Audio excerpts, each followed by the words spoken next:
مقروض کو مہلت دینا یہ بھی ایک صدقہ ہے۔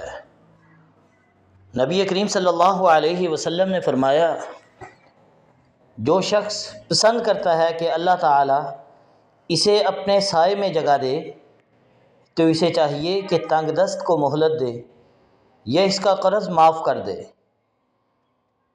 اور ایک حدیث میں نبی صلی اللہ علیہ وسلم نے فرمایا،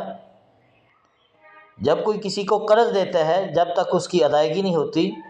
تو اس وقت تک اس کو اس رقم کے برابر صدقہ کرنے کا اجر ملتا رہتا ہے، اور جب وقت آنے پر جو مہلت دے دیتا ہے اس کو اور ٹائم دے دیتا ہے، نبی صلی اللہ علیہ وسلم نے فرمایا اس کو